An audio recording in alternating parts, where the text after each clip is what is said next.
हाय सगळ्यांना, झाला का संध्याकाळचा चहा पाणी? काय बा टेम्पो तर फस्ट आलाय.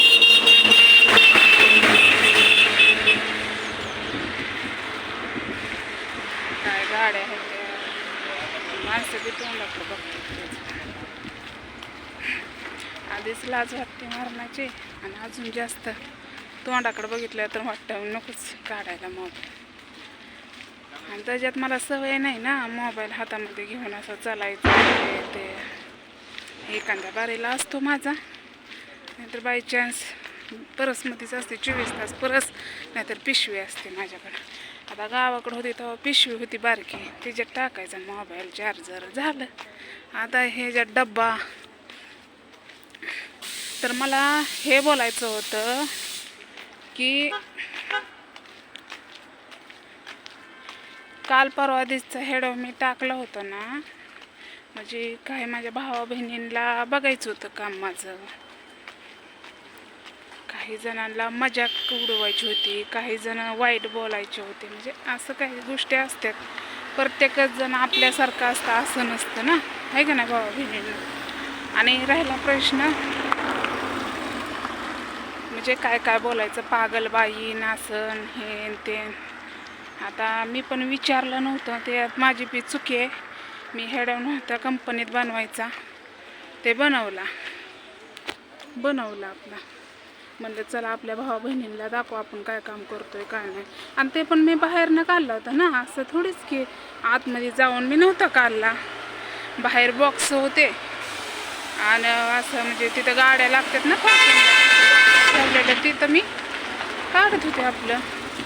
म्हणलं चला दाखवा. तर जाऊ द्या, ते गोष्ट जाऊ द्या. काय याच्यात काय चुकीचं वाटलं तुम्ही मला सांगा, काय चुकीचं वाटलं? जे मला वाटतं मी ते व्हिडिओ काढते, दाखवते तुम्हाला. आणि भरपूर अशा काही जणांच्या कमेंट आहे. म्हणजे काल परवा दिवशी नाही का एवढं मला टेन्शन आलं की म्हणजे माझ्या इथं असं चमकत होतं छातीमध्ये. मग आता म्हणत नाही ती का छातीमध्ये चमकलं की मरते ते. त्यावेळेस मला असं दुःख आठवलं की माझ्या अन्वी, मला तर काय झालं इकडं तर मला नेणार कोण? मग वहिनी आहे, भाव आहे, सोनाबाई आहेत. आज सोनाबाई नाही त्या आल्या, तब्येत ठीक नाही त्यांची. तुम्ही म्हणसान की सोनाबाई नाही आल्या, त्यांची तब्येत ठीक नाही. तर चला जाऊ द्या त्या गोष्ट, येतेल्या उद्या त्या. तर मला सांगायचा उद्देश असा होता की बया बाबाने किती जवळनं गाडी आणली. आता का एका साईडनं चलते की इकडून पाईपलाईन आहे त्याला खिटून चलते मी.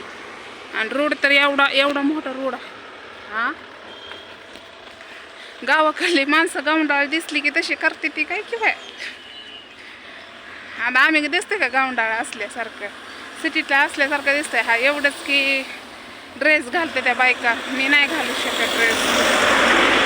म्हणजे आवडते मला घालायला, पण लाज वाटते की नाही का आता लग्न झाल्यावर ड्रेसच घालावा असं. म्हणजे माझ्या वडिलाला पण आवडत नव्हतं आणि नवऱ्याला पण आवडत नव्हतं. ते तर सोडाच गोष्ट नवऱ्याची. एका ताईची अशी कमेंट, म्हणजे भरपूर चांगल्या कमेंट आल्या की जर तुम्हाला चांगलं बोलणं होत नसेल तर वाईट तरी कशाला बोलता. म्हणजे मला त्यावेळेस एका गोष्टीचं इतकं वाईट वाटलं की मला तर काय झालं तर माझी अन्वी कशी जगणार, कशी राहणार?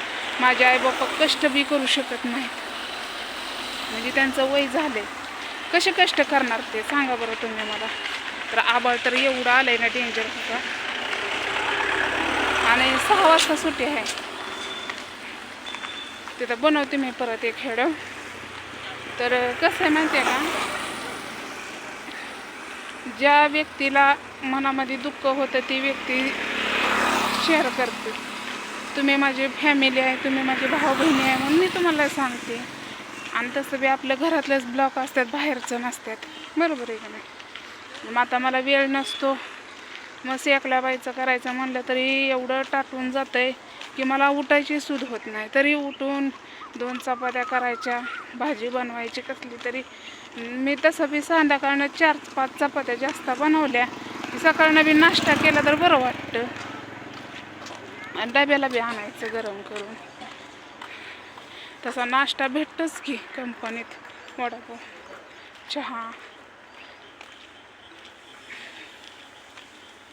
तर आता मला जायला तर लय उशीर होईल आणि गुडघा तर इतका दुखायला लागलाय सांगायची सोयच नाही. नको नको वाटतंय काम, पण लेकरं तोंडाफुळं दिसली की माझं दुखणं सगळं विसरून जाते मी. तर चला दुसरा एक ब्लॉग बनवते मी, कारण माझ्याकडे जेवढं नेट पण नसतं मोठं मोठं सोडायला ब्लॉग, आपलं छोटं छोटं टाकते. नक्कीच बघा, लाईक करा, शेअर करा, कमेंट करायला विसरू नका. बाय भावा बहिणींनो.